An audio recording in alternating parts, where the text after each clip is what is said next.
ulfani qabda moo qabdati ma ta dura yaada kee bitattiam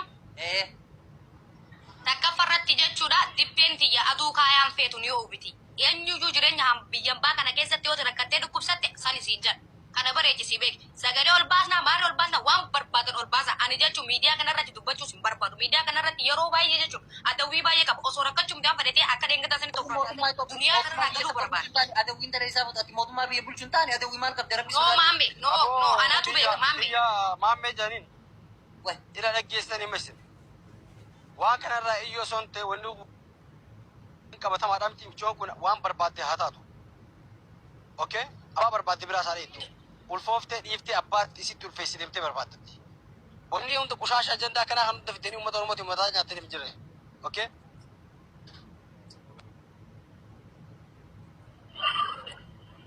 bayaan amma zubaala kana deemaati buru bayana kami zubaala tani miyo amma jechu takka hin dubbannaa dhaggeeffadha dubbataati hin jiru takka qofa dubbadha bayaan waan kana deemaan hundi itti guutee laal miyyoon tuni nul fooyine jechaa jirti dhaggeeffadhu ani nul fooyine jette miyyoon garuu isi warri alamaatti akkasumatti afaan kee qabadhu sira geessaan asira geessaa usii usku dhaggeeffadhu mucaan qaatas keessaa biyya kanaa bayoo maanii nan jira biyya kana keessaa bayera mucaan osoo mucaan atti dhaggeeffadhu bayaan irraa yaada fuuti bayaan malee namni jaalibsa ustee cagastamoo calcaa cagaske sagalee kana jalqabarraa dhaggeeffadha uummanni oromoo dhaabbattee sagalee annamu tokko sababa xiyyan akka walitti barbaadu fiidoo wayii basfatee galaafachuu barbaada maaliif amma isii bira jira sida geessaa jira sagalee kana shi argeechitti kana taatee akkas taate jedhanii walitti bu'u hin barbaadu nama tokko jireenyi kiyyoolatti bata jireenya namaa balleessu hin barbaadu ina akkasii jedha maafuusaa yooniin sirrii naaf boyini akkas bata jireenya duniyaan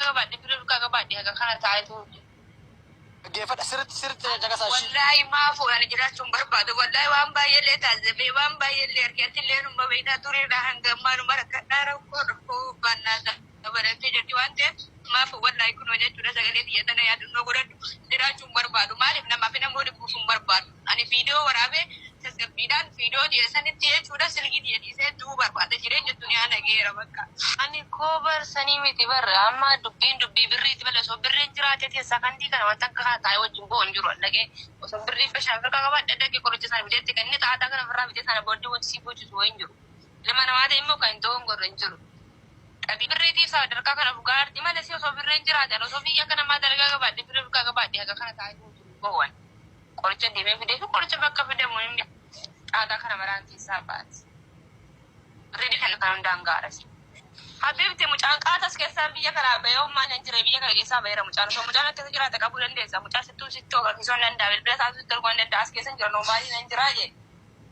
waa namni waa gorsee ilma namaa gorsitee fendeef hin danda'amu dubbiin kun akka tasaa ta'eera kana erga ta'e immoo sabaruudha ishi namni si gargaaramni jedhee mucaan nama dhageessu faddee isaa balgura akka waan warraa du'etti boosi mana keessaa abboon mataan danda'an jiru akka waan warraa du'etti boosi gibbii fayyaa rabbaatti maddinqiidha moo ilma namaa ta'e kan ulfoomne jira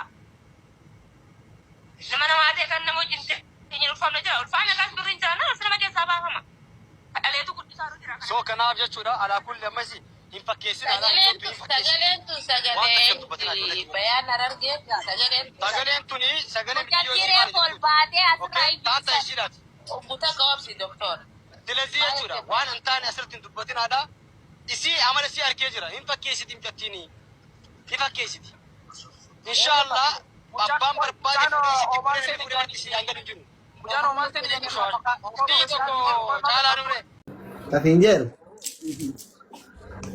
Chala Lubbiyyeen ulfoofte sir Lubbiyyeen ulfoofte viidiyoo citee deemu arge Tub jir No chala kan dhugaa rabbi namuma amanee ufitti as qabee gaafa dhudhame barsa alfadhe zaman kana hin ulfoofte mee maqaa rabbiyyeen No ka ajandaan baanu kama dhugaa Kadugaa wallahi kadugaa ulfoofte inde Kira bodu riya Dubai tu Rabbi ni suratu. Namni mau jadi miskin atang godu Rabbi uhin suratu. Kau kesini. Aku mau jadi kayak dokter sana di be. Ya ka miskin rakis Rabbi si rakis wallahi wallahi. Ya ka miskin rakis. Akka me namni miskin rakis Rabbi jadi. Oh Muhammadu Rakis apa you know? Namni kun namu sila wajji sudah be cuma. No ciiti bareedudha. Bareedumatti mashallah dhala magaala bareedudha. Garuu rakkisuu qaban ture wallahi. Khatiru na jalur be manga bada mali mana manga. Bar tuk taate yani ifina jese chayirte mamal gochu qabna doctor. Maaliif wajjir ture isilleen ta Oromootiin misi ilma Oromootiin guddifna isiyyuu numa Oromoo asiin gahe maal koo. Wallahi. Wallahi.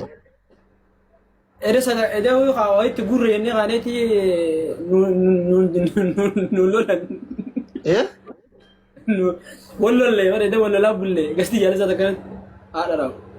Baatii meeqa? Bo bati yang kata tem biar garan tu biar jadi tu mau kono ni orang ini dia. Blog gori abdu. Cerita le cala mana nyata join gora. Namni akka abduu garaa jabaatu jiru addunyaa kanarra. Eri waan caala abduu Arsenal leenca lama kiyya kan na nyaata na gube kuna mataan na dhukkubaara. Ya? Waan caala abduu Arsenal leenca kiyya lama nyaatame na gubaara. Eri isul fesere. Mujaan itul fese oman kana seni ya walle sai bana tau dima. Eh? Oman seni yan. Dubai isul fese bakate Oman sene. Oman fi yani bizen nego. Duranu mau asih cerake yang bizen nego. Eshi. Asih cerake tutup gode de fechu nege. Kesma me guys. Garu sistem bahasa bale gurbana cuma jirna fakati. Jala bademo. Ya, acumati yani Dubai mukasta ide Oman jere mbale. Abduu ya maqaa ummata kiyyaani mari'adhee nu dabbaraa jana dhiisi ka bakka leenca qaxxaame bannaati maqaan hin dabbaraa dhiisi abduu siida wala jedhee dagadhee muraasi kadhachuuf maqaa kiyyallee jijjiiruun natti ulfaatee kafururrellee Oromiyaadha biyya kiyyallee galuun natti ulfaate baxaam kabbade taqaallee. Takka farratti biyya Duubaay kana keessa wanni guddaan ati beekuu qabdu yoo manni ijaazaa kuusi jallate mana ijaazaa kan deetu mana ijaazaa sanii batee mana ijaazaa kan sandaquuf birrii si barbaachisa. Habibti ati bahara kadeemtee rahaa godhuudhaaf moo rakkatteeti? Bahaaratti namni rahaa godhuuf hin deemu obboleessa kiyya rakkootu na baase bahaara irratti bakkaan galu bakkaan tirkadhu dhabuutu na baase. Fatiyaa nagaa wajjin jirrullee akka nama gaarii biraa na baasanii guyyaa lamatti daandii irratti na darbitee nama saniin barbaadu jira goobas fayyaa ta'e nama fatiyaa biraa si baay'isan natti. Amma ni dubbii biraatti sun barbaadu. Mustariyaad. Okay. What is Mustariyaad? Mustariyaad eenyu sin? Ifnaani? Daftoor Ifnaani. Shuu. Okay, Ifnaani. Hayyee. Habibti waan asii gaafadhu Ifnaani mana si baase. Ati ji'a torba eega mana xalabaa mana Dr. Marjamaatii baate ji'a torba Fatiyaa wajjin turte moo Ifnaani wajjin turte? Fatiyaa. Eenyu irra sitti aana Fatiyaa fi Ifnaan? A'udhu billah. Fatul.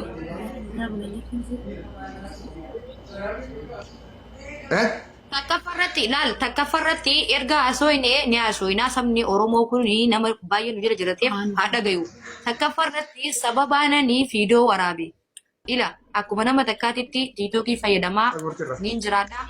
Anillee jireenyi nageera ijoolleen teenya tahaan argee namni haadhatiyatti dhiyaatan ummati yana jajjabeessa ani jireenya duniyaa kun nageera dalages na dabru dideera jedhee fiidoo wayii waraabee erchiin booddee lubbuutii irratti ajjechaan ofirra gaggeesse ijoolleen teenya tahaan argee fiidoo sana gartee dhuftee ittiin hafutee guyyaa lamatti baaratti nagartee ammaa dhuftee na fuute Fatiyaan akkasi.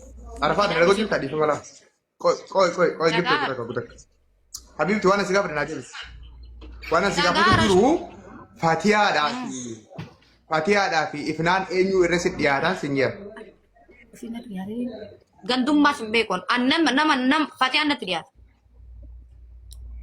Ani waa'ee gandummaa si gaafachaa jiru obbolummaadhaan tola sitti ooluudhaan wajji nyaachuudhaan si gargaaruudhaan eenyu si dhiyaataadha malee hanganta si Fattuu siin tare fattuu. Lokonni geessi galaanaa fattuu. Okay. Okay, fatuu si dhiyaatu. Ani illee akka fatuu si. Egaa fatiyaan ji'a torba akka obboleettii kaadhaa si taatee wajjin jiraatu jirtu bira namni sitti hin dhiyaanne akkamii baara si geessire? Maaliif dheedha? Gaaffii bareedduu na gaafate. Takka farratti fiidiyoo sitti himaan jiru fiidiyoo wayii waraabee posote. Abbaan manaa sa'aatii nan akkasuuf godhu lubbuun tuni yoo lubbuu rabbiin kaaliin uume baase malee lubbuu namni ofuudheefis hin baatu dabbaan dhugaa barbaadamiti. Abbaan mana nuti irraa kireeffannee kallu san micattiin hiriyaatti yaana bira turte boochee jechuudha. Gurbichi mana nuti cabsee ol seenee micattiin tun gibbii tana keessa taa'uu hin qabdu poolisii sin qabsee shurtaa sin qabsee jedhee balaa buuse jechuudha. Kaza bakka mana kana micattii tun amma baastan mana jedhanii sababa kiyyaan micattii daandii irra bulte jechuudha fattus meeshaa si wajjin alatti baasanii. Narraa boo qabdii ajjeechaa fudhatte gaggeessu. Okay. Sababni abbaan manaa si manaa baasee sababa keessatti fatiyaallee manaa baaseef maali? Ati maal balleessite isaan keessa? Sababaan ofireef. Shuu. Okay. Akka ifuutu kasu godhe maali? Bisichitii garagaraati sitti himaa. Takka farratti dhageeffadhu fattuun jechuudha biyyaansi akkuma nama takka akkuma hiriyaatti wal barannee haati xiyya naan dalle sii gala miti akkuma nama takka natti dhiyattee namni hangeessin deellee hin jiru namni geessin haa ta'u hin jiru nee bira jechuudha kana beekee bareechise. Anu ragaa baasa rakkoo irraan qabu. Dhageeffadhu hanga dandeettuun na yaalte mana yaalatti illee geessita humna siitii oolte ani birrii qabu aayyooti jabageessanii aayyooti yaaf dabarse birrii harkaan qabu hojiin qabu akka bisichitii garagaraati sammuu kiyya waan tana ta'e wanna san godhe ani waan sanis ammas murteeffadheeti ammasan sii gala miti murteeffadheeti wanni san godhe kansaa bakka ani jira miti namni kun jireenya biyya ambaa kana keessatti waan baay'ee jechuudha na qofa osoo hin taane namni tokko bakka namni sitti dhiyaatee sin beeyne. Viidiyoo sagalee takkitti waraabanii sagalee siifi mucaa dhagaansani siifi mucaan jaalalleedha siifi mucaan nama wal jaalatu lamaani. Sitti mee bara lubbuu keessaanillee wanni isaan fide yoo jiraate. Ofitti amana saniitti faatu. Wanni isaa. Ati natti himte aan dhagee ummanni haa dhagoofi malee aan hin beekaa bara wallaalee jiran. Ayee.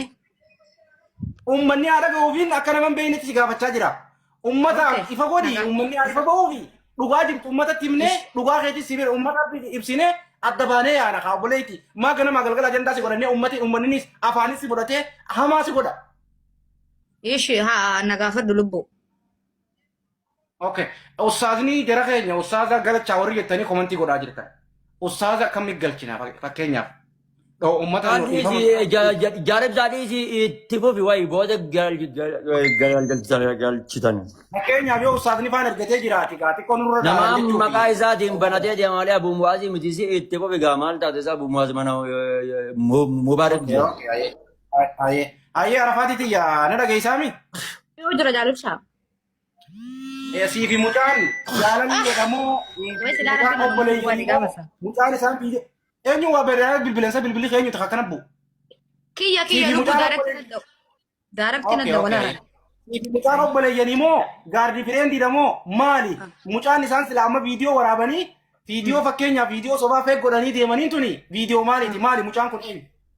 Obboleessi kiyya Itoophiyaa jira. Mucaan obboleessa keetii. Mootii gad. Sila uummanni maal irra dawwalee dhaaran? Mootii gad. Biloo godhe gaseera keessatti biloo godhe bilbil godhe. Yaada waluma godhi ishi dhageeffadhu jaalibsaanii jechuudha. Akka nama takkaatti illee na daawwaltee tasgabbaahee waan jiru hunda sitti himee silaa dhugaan jiraatee illee an akkasumas sitti himaa jechuudha. Sodaa abbaa tokkoon qabu sii gala miti warabbal kaaba ani nama tokko sin sodaadhu abbaa tokkos ani jechuudha jabduun talaate ila abbaan fadhe mataa gannan qabu. Kana beeki keessaan natti himte miidiyaa kanarratti hawaasa illee beeksisuu yoo ta'e beeksisamaa fi mushkila. Akkas ilaala hawaasni si jaalatu kun akka Oromoon si jaalattu beektamu hin beektu arafaatti. Bareechisee kanneen waan hin hangeenye hundi 2,300 qabattee naaf fe'amu sarara datteettee boca Jaalibsaa. Na arrabsuu hin danda'u. Jaalibsaa. Salaam alaikum. Waalaikum salaam. Galchuun dhiisuu mirga keeti abumuwaas tikkilenyaadha ol galchi. Beekaa hin sobinatis maamma bayaadha illee gidimin. Isaanii galchi. Abumuwaas jedhama. Banateen seera. Illee cita feetullita jaaldayyuus shaklak. Abo Mubarak obsinaa miti Ustaz Mama Bayaan tufee kanaan jedhe malee an dhaabbadde niin galcha Mee jedhe. ol didalti ayyaan mubarak. والله استاذ ماما بياي وانا انت جبت لي سن Abaan tiktokii isaatiin tiktokii namaa maqaa isaatiin banatin si yaa rabbi leesoo. كوتا استاذ ماما بياي سن بربادا كوتا بكسرت كوتا سن بربادا Ablutu anuu saniifin dhufee bara rabbi leesoo ol galchaa ishii. Osan. Okay harkisanii haa. Assalamualaikum warahmatullah. Waalaikum salaam warahmatullahi wabarakatuh. Ustaz ta'e dhiifama nu godha. Abshiro. Inde bitanii inshallah daqiiquma takka lubbuu nama baraarraa nama mucaa gartee waggaa meeqejjisii gartee bal'aa ta'u jirtu. Mee hundi keessan Arafaatii sumaan taatu, atii sumaan taatu, Muhammadis warrees jirtan. Mee daqiiquma 30-40 namuu waa haa gargaaru inshallah lubbuu mucaa tanaa gara islaamummaa waggaa 5 dura dhufte mucaa akkaan jabdu rakkachaa jirti haatiinis jalaa dhukkubdii isii ija dhabuu jirti. Birrii guddoo gaafatanii kanumaaf gumaachuma kanaaf arruma qofa isin gaafadha sooshaal miidiyaa isin gaafadhu hin deebitan. Mana kana yoo maqaa rabbiitiin yoo richinu dhufte bareeda ibsaa ko rabbi sirraa jaalatu. Arafaat teenyatis kootu Muhammad jirtan. Kanumaan isin jira waan biraatii miti hin deebitan galgala booda inshallah. Isa dhufna Ustaz ni dhufna rakkoo hin jiru. Manuma barakkoota inshallah. Gumaachuma godhu jiraa fiti. Kooti kun ammoo birrii Itoophiyaa takkallee yoo kannattan. Ertee gumaachuma siisan goonee deemtan du'a moolii goonee waa takka ummaa inshallah. Waa takka rabbiin isin haa jiraachisu. Abshiru na dhaguu keessan hin qabachaa rabbi isin haa dhaguu. Jala deemaa bibi. Galatoomaa. Jazakumullah. Abshiru ayya. Naa galatooma. Tole. Dhiifama uummata keenya hundi keessanuu Abu Muwaaztu dhufee dhiifama wajjin nu gaafatee wanni goonu hin jirtu mana gachofnee deemuudha hundi keessanuu soorii dhiifama. Booda